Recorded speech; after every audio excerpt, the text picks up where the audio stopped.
Hi everyone, Miss Brittany here from the Brookhaven Free Library. Welcome to Saturday Night Snuggles and Stories.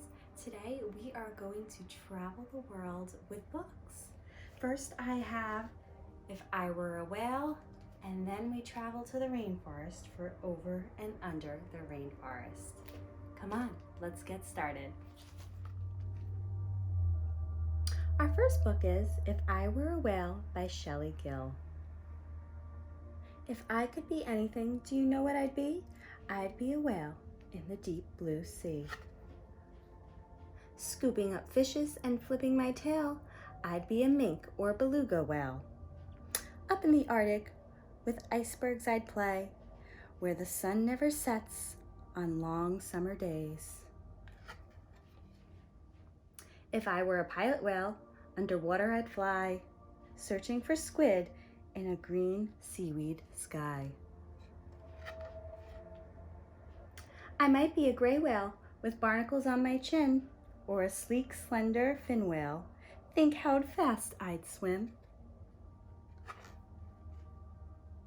Narwhals have tusks. Tusk might come in handy. Right whales sail with their tails. Wouldn't that be dandy? If I were a blue whale, across the oceans I'd call. But if I were a beaked whale, you wouldn't hear me at all. I might be an orca and swim with my pod. I'd hunt the deep blue sea from Perth to Cape Cod. If I were a humpback, I'd sing songs every day off the coast of Hawaii and the Puako Bay. I'd rest on the surface, rocking on the waves, and explore deep sea worlds of coral and caves. Spy hopping, twisting, and slapping my tail, I'd have fun every day if I were a whale. The end. Over and under the rainforest. Into the rainforest we hike through slivers of sunlight and dripping wet leaves. Up in the trees there's a symphony of sound, chatters and chirps and a howling roar. What's up there, I whisper. Up in the trees? Tito asks.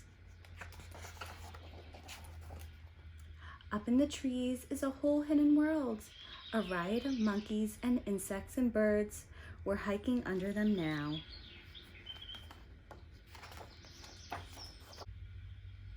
Up in the trees are pendulas gurgle in low swinging nests. Toucans croak and bicker over breakfast. Down in the forest, I follow Tito along the trail, while agoutis search the ground for fallen fruit.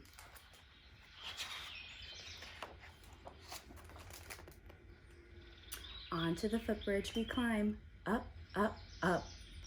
Tito rests to catch his breath before we cross over the river below. Up in the trees, long-nosed bats sleep away the daylight, all in a row.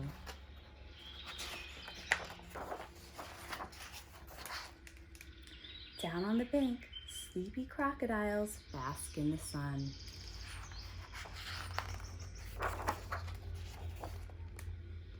As we cross, an emerald basilisk races up to the other side, barely skimming the river's surface. Tito and I laugh at his fast, funny legs and wish we could walk on water too. We scramble over roots and rocks, climbing higher into the trees. A poison dart frog makes his way up a trunk with a tadpole on his back. Our hanging bridge teeters and tips with every wobbly step. I keep a tight grip on the rail. We're eye to eye with capuchin monkeys. They hold on with arms and legs and tails, swinging through branches up in the trees.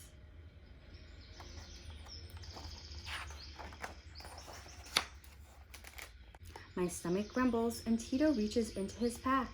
We snack on dried mangoes and pineapple while the monkeys feast on wild almonds.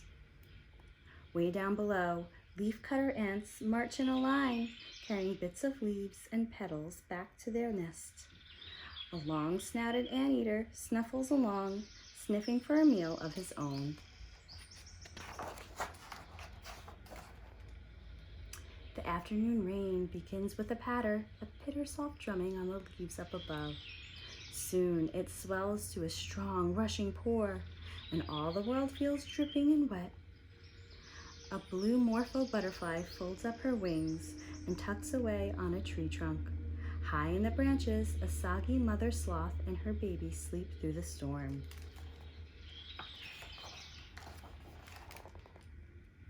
Deep in the forest, the rain lets up.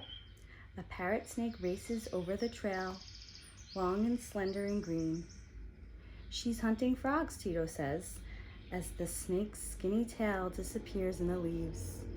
Up in the trees, an eyelash palm pit viper hunts too, curled around a branch, patient and silent and still.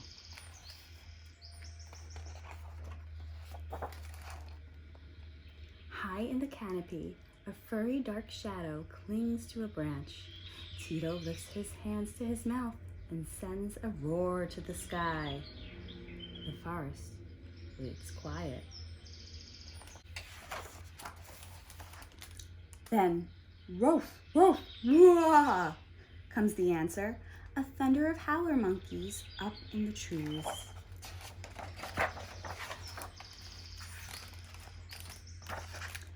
Their calls quiet down as the blue sky grows dark. Night falls fast in the forest. Our walk through the treetops is through. At the base of the bridge, an orb spider weaves her web, a golden tapestry that will catch moonlight and insects tonight. There's a sudden sharp snap, and I freeze in my tracks. A crack of a branch, a long loud rustle, and quiet again. Maybe it's a jaguar waking to hunt. Night is her time for growling and prowling through the shadows of the rainforest floor.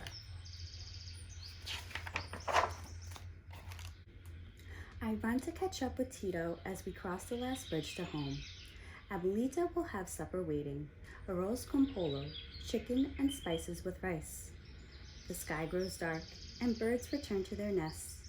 I spy a squirrel cuckoo, a woodpecker, a motmot, flying home through the trees. Their songs fade away as a choir of insects and rain fills the dusk. A night song of darkness and water and life, over us, under us, and all around us. The end. Thank you so much for joining us today for these stories. I hope you enjoyed them as much as I did. I am ready for bed, and I hope that you are warm and snuggly and have sweet dreams. Good night.